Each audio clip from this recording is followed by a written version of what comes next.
In a world where survival is a luxury and trust can get you killed, one boy risks everything for the girl he loves. Welcome to Movie Reviews YT. Today we will review Year 10 movie, a gripping post-apocalyptic tale that brings raw survival instincts to the forefront. Released in 2024, this film takes you into a world where civilization has collapsed and humanity is forced to fight tooth and nail for survival. The question is, who will rise and who will fall in this brutal new world? Let's dive into the action and unravel the journey of survival in Year 10. This isn't just another post-apocalyptic story. This is Year 10 movie. This is about loss, betrayal, revenge, and pure human grit. So buckle up because what you're about to watch will stay with you long after it ends. Let's begin. The story begins in a post-apocalyptic world where civilization has collapsed and humans have once again reverted to a primitive, jungle-like existence. Over time, two types of groups have formed. One that hunts animals in the wild for survival, and the other, far more terrifying, that survives by hunting and eating other living humans. Farming and food production had long ceased to exist. We are introduced to one such survivor, Jack, who is out hunting in the forest with his father. Luck is on their side today as they come across a large wild boar, a catch that could feed them for days. Quietly approaching the boar, Jack hands an arrow to his father. However, the shot slightly misses, and even though the arrow hits the boar, it manages to run away into the forest. Disappointed, the two realize they've lost a major opportunity for food. Still in search of something to eat, they continue deeper into the woods, where they come across some abandoned vehicles, likely left untouched for several months. They begin searching the cars for supplies. Jack's father finds a few broken cigarettes, tobacco, now a rare luxury, and hides them away. In another car, Jack finds a packet of biscuits and begins eating it without telling his father. In times like these, when people go days without proper food, survival often becomes a selfish game. When Jack thinks his father might see him eating alone, he accidentally triggers the car horn. A major mistake. The loud sound draws a pack of wild dogs in their direction. Jack and his father quickly lock themselves in one of the vehicles to avoid being attacked. The dogs don't leave for a long while, so they are forced to hide in silence. Eventually, they return to their makeshift wooden cabin, where Jack lives with his father and his girlfriend, Kitty. Kitty has been unwell for quite some time, so they give her filtered water and the limited supply of medicine they have, just enough to keep her stable for a few days. Inside, Jack and Kitty spend some quiet time together, while his father steps outside to smoke the rare cigarettes he found earlier. His first in months. The next morning, Jack wakes up early and heads to a makeshift toilet nearby. Suddenly, he hears voices approaching from behind. It's a group of cannibals, the kind that hunt humans for food. Realizing the danger, Jack rushes back to the cabin. Peeking through a hole, he sees the group heading straight toward them. He quickly wakes up his father and Kitty. Taking whatever little supplies they have, Jack and his father begin to escape through the back route. But they both know that with Kitty being sick, they won't be able to run far. So Jack's father tells Jack and Kitty to hide inside the toilet, while he goes to distract the group. Hiding inside, Jack watches his father get killed right before his eyes. The group's leader comes forward to check if the man had any companions, but Jack and Kitty stay hidden. Eventually, the leader drags Jack's father's body away. Heartbroken, Jack returns and realizes that the cannibal group had tracked them down because of the biscuit wrapper he carelessly left behind. The same biscuit he secretly ate the previous day. If he had just told his father about it, all this might have been avoided. By now, Kitty's condition is worsening again, but the group had already looted their entire cabin, including all the food and Kitty's medicines. At first, Jack even considers smothering Kitty with a pillow to end her suffering, but he just can't bring himself to do it. So he finally decides, no matter what, he's going to get her medicines back from that group. However, the group had even taken their clothes, so Jack wraps his feet in scraps and begins his journey barefoot in the freezing cold. He follows the group's footprints, but eventually collapses from the cold near a riverbank. Just then, he spots a boy wearing a warm jacket. Jack begins following him, which leads him to a run-down house where the boy lives with his grandfather. Jack breaks down the door and quickly takes their clothes and shoes. After gathering what he needs, he continues tracking the group. Not far ahead, he finds a fire, still warm, indicating the group had just been there recently. Nearby, Jack finds human body parts. The group had eaten his father at that very spot. Overwhelmed with grief, Jack buries his father's remaining bones and climbs a tree, spotting the group's permanent camp just a short distance away. But while coming down, Jack slips and falls. Knowing the wild dogs will come again, he quickly protects the fire, the only source of warmth that can keep him alive through the icy night. Jack survives by staying close to the fire all night, keeping the dogs at bay. The next morning, he resumes his journey and stumbles upon a makeshift camp. Its former owners are dead, but Jack finds a few useful items there: a matchbox, a knife, and a whistle. Jack carefully keeps the whistle, knife, and matchbox with him. Along the way, he again sees the same boy from the previous day, the one whose clothes Jack had taken from his home. But he doesn't pay much attention and continues toward the cannibal group's hideout. Eventually, Jack finally reaches the camp. From a distance, he spots a woman washing tools by the riverside. She was the same one who had been with the group when they killed his father. Jack follows her and realizes that she's alone in the camp. The rest have gone out hunting again. Carefully avoiding the trip wires, he sneaks into the camp and starts searching through their supplies for Kitty's medicine. But soon the woman notices him and attacks him from behind.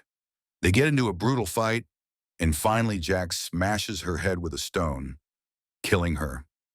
Jack was willing to do anything for his girlfriend Kitty. He resumes searching the rest of the camp for the medicines, but can't find them anywhere. Meanwhile, the rest of the group begins returning. So Jack hurriedly drags the woman's body away to dispose of the evidence and hides it at a distance so they don't get suspicious.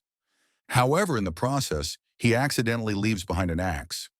From his hiding spot, Jack sees that the group has captured the same boy from earlier, the one whose clothes Jack had stolen and who had followed him in the morning. The group's leader orders them to prepare the boy for cooking.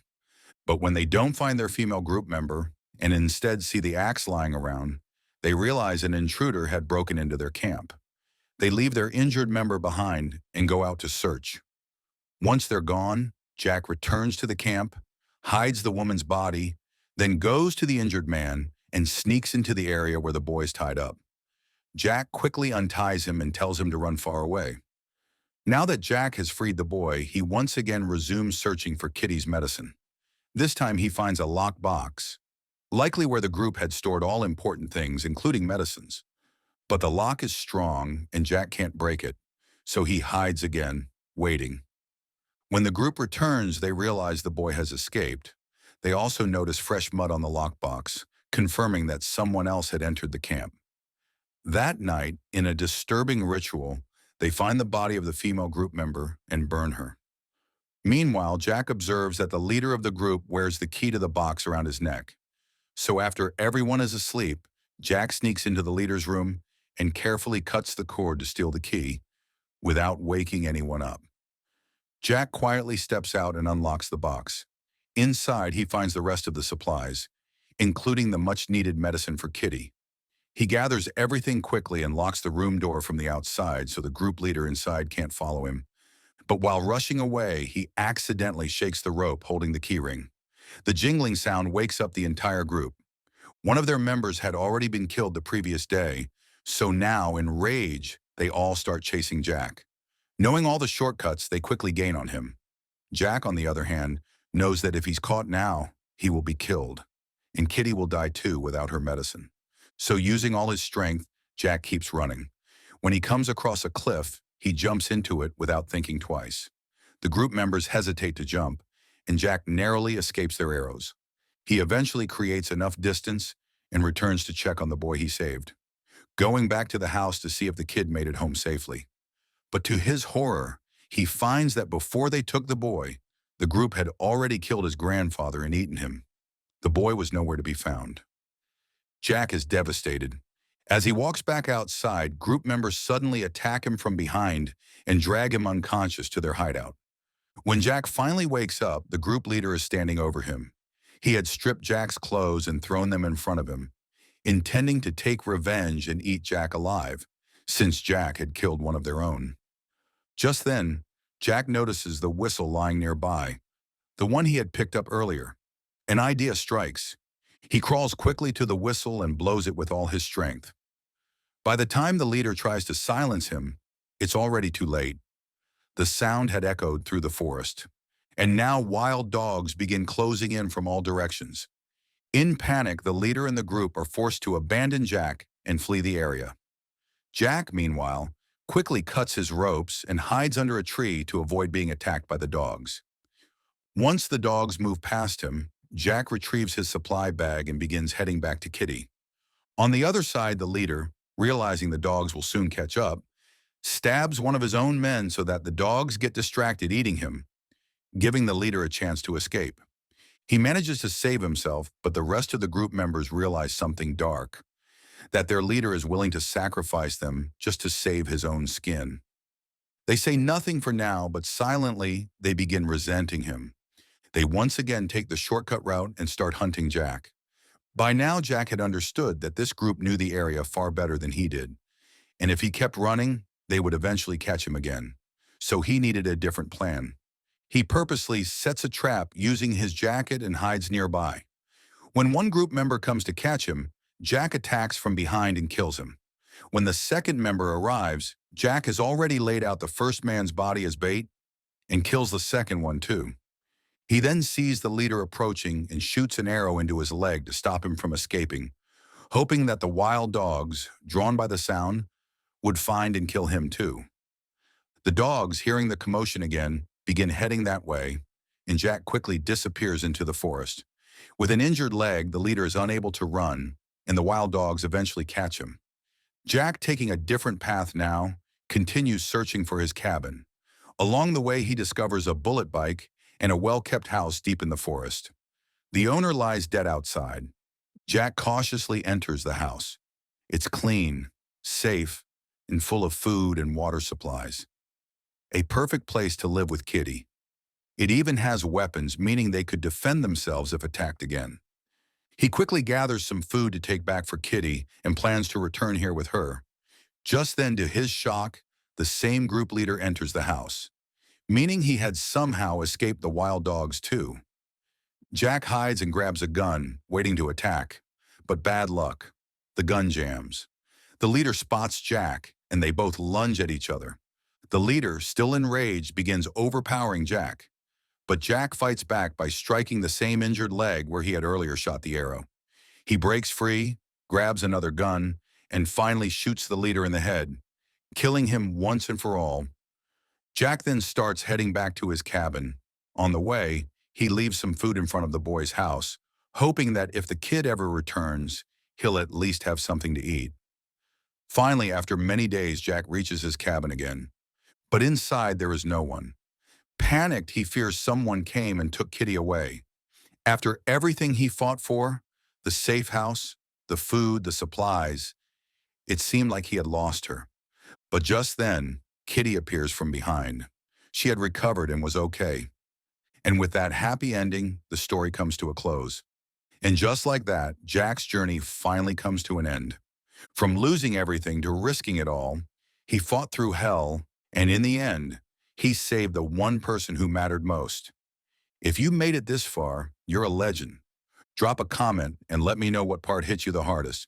And hey, if you enjoyed this breakdown, make sure to like, subscribe, and turn on the notification bell for more deep dives into films that bend your brain. New videos drop every week, and trust me, you won't want to miss what's coming next. This is Movie Reviews YT, where movies get real. Until then, stay safe and keep surviving.